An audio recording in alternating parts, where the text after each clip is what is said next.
Olá, alunos do ensino médio do IAVEC, meu nome é Daniela, eu sou a nova professora de biologia de vocês, estou muito feliz com esta oportunidade e hoje eu quero trazer aqui para vocês a aula sobre o núcleo celular, tá? Essa aula está no livro de vocês, o terceiro módulo do livro de vocês, e a primeira coisa que eu quero começar aqui, esta aula, é com o pesquisar da nossa fundamentação de ensino por princípios, tá? Então, eu coloquei 4 palavras para vocês pesquisarem. Você vai pesquisar no dicionário e anotar no seu fichário. Lembrando que o fichário vale nota, vocês devem continuar com as mesmas práticas que estão acostumados, tá? Então, as palavras são organela, metabolismo, invaginação e gênese. E também gostaria que vocês copiassem esse versículo logo abaixo, né, no fichário também, abaixo da pesquisa que você vai fazer das palavras, que diz: Deus abençoou Noé e seus filhos, sede fecundos, disse-lhes ele, multiplicai-vos e enchei a terra. Gênesis 9:1. Perceba que eu destaquei aqui a palavra multiplicai-vos. Eu deixei destacada porque essa ação só é possível graças a tudo que acontece no núcleo celular. Então, para que serve o núcleo celular? Você já parou para pensar o porquê que o centro de comando estratégico dos países, de uma maneira geral, sempre fica mais ao centro do mapa? Por que que a capital do nosso país, que antes era Rio de Janeiro, uma região litorânea, mudou-se para Brasília, na região centro-oeste, bem central ao mapa do nosso país?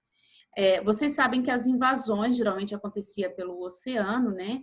Então, isso vai impedir que as invasões ocorram de maneira facilitada. Só que as células elas podem ter um núcleo mais deslocado para a região periférica, como células de gordura, adiposas, por exemplo. Ou, por exemplo, um outro exemplo também é a célula que vai ter o núcleo próximo à região caudal, como os espermatozoides. Isso pode acontecer, mas de uma maneira geral, toda célula vai ter o núcleo mais centralizado. O núcleo tem a função principal de coordenar todas as atividades celulares. É por meio do DNA que acontece esse regular do metabolismo celular, tá? Ele que vai regular todo o metabolismo celular. Quando pensamos em célula eucarionte, primeira coisa que a gente tem que pensar que toda célula eucarionte vai ter a presença da carioteca que envolve o núcleo. A carioteca é o nome que nós damos a essa membrana que envolve o núcleo. Ela é formada por uma dupla camada de fosfolipídios que vai permitir a entrada e a saída de substâncias, e no decorrer dela tem pequenas interrupções dessa camada de fosfolipídios. Essas interrupções formam os poros. Cada poro vai ter um tamanho de 10 nanômetros. Eu coloquei aqui uma escala nanométrica só para vocês terem uma ideia do qual seria este tamanho. Um nanômetro é como se você pegasse uma folha de papel e dessa espessura da folha de papel você conseguisse dividir 100 vezes. Isso equivale a um nanômetro. Pode perceber que aqui nessa escala nanométrica, o tamanho de 10 nanômetros aqui, ó, é o tamanho de uma proteína. Isso é proposital, para que a proteína também consiga entrar dentro do núcleo. Diferente de um vírus ou de uma nanopartícula, se você fosse colocar um vírus inteiro dentro da célula, ele não conseguiria entrar dentro do núcleo, porque ele é maior do que o poro, certo? E além disso, a carioteca, ela funciona como a sede da síntese de proteínas, por meio da produção de ribossomos. Além da carioteca, nós temos outras 3 partes muito importantes da estrutura nuclear, que é a cariolinfa, uma solução de água, proteínas e substâncias que vai preencher esse núcleo, além do nucleolo. Se você estoura um ovo, por exemplo, a gema é o núcleo do ovo. E sabe pontinho mais escuro da gema que você consegue enxergar, ele é o nucleolo. O nucleolo, não posso definir que é o núcleo do núcleo, tá? O nucleolo é um agregado de RNA ribossômico e proteínas, que durante a divisão celular ele se desorganiza, dispersa o conteúdo dele, permitindo que a nova célula que vai se originar, ela tenha um estoque inicial de ribossomos, tá? E temos também a cromatina. É impossível conseguirmos ver um DNA. Mesmo se você tiver um microscópio top das galáxias, você não consegue ver o DNA propriamente dito, tá? O que a gente consegue ver é a cromatina. A cromatina, ela pode estar em porções mais espiraladas, né, mais redondinhas, assim, fica que nem uma espiral de caderno mesmo, que a gente chama de heterocromatinas, que é a parte visível do DNA. E ela pode ter porções menos espiraladas, mais esticadinhas, que é chamada de eucromatinas, ou a porção não visível do DNA. Tá? Então, a cromatina é essa parte que nós conseguimos ver porque ela é facilmente corada, ela é facilmente tingida com os corantes que a gente usa para fazer as nossas lâminas, certo? E será que tem como ver essa célula? Então, eu separei aqui um vídeo do YouTube.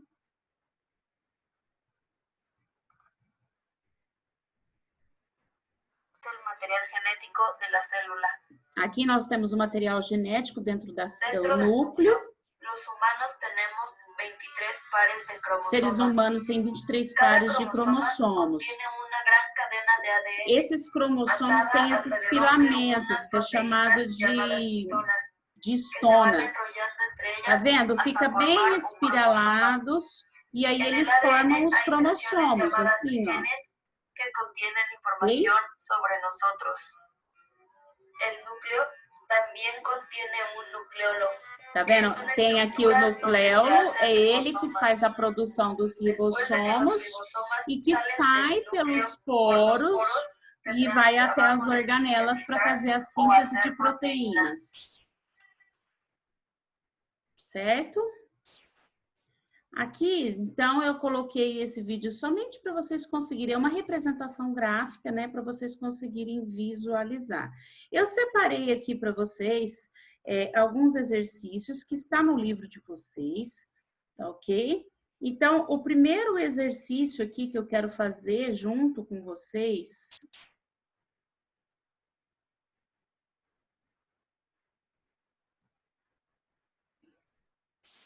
Eu quero fazer aqui junto com vocês. Então, aqui eu quero fazer o primeiro exercício com vocês. É um exercício de vestibular, que é da Universidade Federal do Paraná, que diz o seguinte: as células eucariontes típicas de protozoários, fungos, animais e plantas. Deixa eu tentar compartilhar aqui, só um minutinho. Caracterizam-se pela presença de um complexo sistema interno de membranas, as quais delimitam compartimentos que desempenham funções específicas no metabolismo celular. Dessa forma, uma célula eucarionte pode ser comparada a uma fábrica, como da figura 1, organizada em diversas seções de estoque, montagem, embalagem, limpeza, casa de força, etc. Considerando essa analogia, analise as estruturas da figura 2 aqui embaixo e assinale a alternativa correta. Então, aqui nós temos uma célula, né, e as estruturas indicadas com os números. A alternativa A. A estrutura 5, aqui está indicando o núcleo, pode representar o centro de processamento de dados, uma vez que armazena todas as informações essenciais para o funcionamento da célula. B. A estrutura 1 está indicando aqui o complexo de Golgi. Pode ser comparada com a seção de embalagem, pois empacota as glicoproteínas, formando grânulos de secreção. C. A estrutura 2 pode representar a seção de limpeza, pois é responsável pela digestão intracelular. D. A estrutura 3 pode ser comparada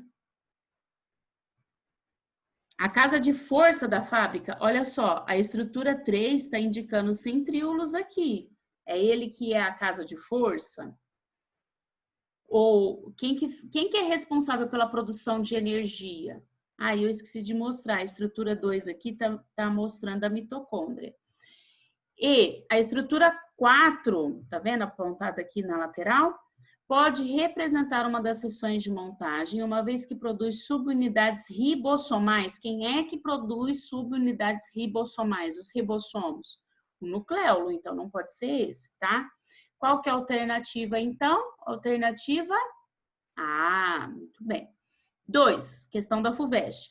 Quando afirmamos que o metabolismo da célula é controlado pelo núcleo celular, isso significa que todas as reações metabólicas são catalisadas por moléculas e componentes nucleares, ou seja, o que acontece fora do núcleo não é considerado metabolismo. Só o que acontece dentro do núcleo. Lá acontecem todas as reações metabólicas, né? Só dentro do núcleo, o que ele quer dizer. B. O núcleo produz moléculas que no citoplasma promovem a síntese de enzimas catalisadoras das reações metabólicas. O núcleo produz e envia para todas as partes da célula moléculas que catalisam as reações metabólicas. Dentro do núcleo, moléculas sintetizam enzimas catalisadores das reações metabólicas e o conteúdo do núcleo passa para o citoplasma e atua diretamente nas funções celulares, catalisando as reações metabólicas. Vamos ver aqui as alternativas.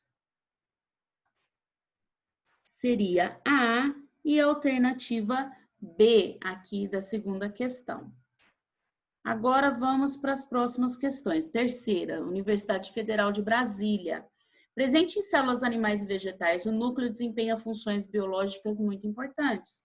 Em relação a essa estrutura, é correto afirmar que esse vestibular, ele não é de múltipla escolha, em que você tem que escolher apenas uma alternativa correta. Você escolhe todas as que estiverem corretas e no final deve fazer a soma desses números, tá? Então, 1. Ao longo do ciclo celular, o aspecto estrutural do núcleo não é constante, ou seja, desde o momento do nascimento da célula até ele passa pela divisão celular. Então, teve uma diferença do aspecto estrutural do núcleo? Sim, então não é uma constante, alternativa correta. 2. Durante a intérfase em células eucariotas, o núcleo é composto pelas seguintes estruturas: carioteca, cariolinfa, cromatina e nucleolo? Correto.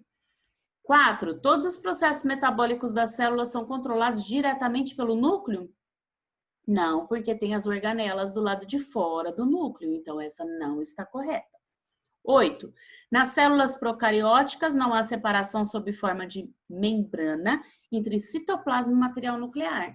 Correto também, isso vai acontecer apenas para as células eucarióticas. Então, a soma 1 mais 2 mais 8 vai dar 11. Quarta questão, Universidade Federal Fluminense, que diz o seguinte: em 1928, Heitz chamou de heterocromatina uma certa região do cromossomo que corresponde a, lembra que eu falei da heterocromatina, que fica mais condensado, regiões do cromossomo que se desenrola e se torna menos coradas? Não. Regiões do cromossomo que permanece condensada e mais intensamente escorada? Sim, porque se ela está mais condensada, fica mais corada. Vou ler o restante. C. Regiões do cromossomo que exibem constrição. D. Regiões do cromossomo onde se encontra o centrômero? Também não. E E. Região do cromossomo onde se prende o satélite? Também não. Então, a alternativa correta é a alternativa B. Quinta questão, também da Universidade Federal Fluminense do Rio de Janeiro. Ao se pesquisar a função dos nucleolos, realizaram-se experiências de uma linhagem mutante do anfíbio Xenopus. Verificou-se que cruzamento de indivíduos dessa linhagem produziam prole com alta incidência de morte. Os embriões se desenvolviam normalmente e pouco depois da eclosão, os girinos morriam. Estudos citológicos mostraram que os núcleos dos embriões ou não tinham nucleolo ou apresentava nucleolo anormal. O nucleolo é quem produz os ribossomos, certo? Então, olha só, vamos responder aí a questão. Conclui-se que a primeira atividade afetada, processamento de RNA, produção de RNA mensageiro, produção de histonas, produção de ribossomos, alternativa D. Muito bem. Bom, então essa seria a nossa aula de hoje. Eu espero que vocês tenham aproveitado, feito anotações e espero que muito em breve nós possamos nos conhecer pessoalmente e fico muito feliz de poder ser professora de vocês. Um beijo e até a próxima aula.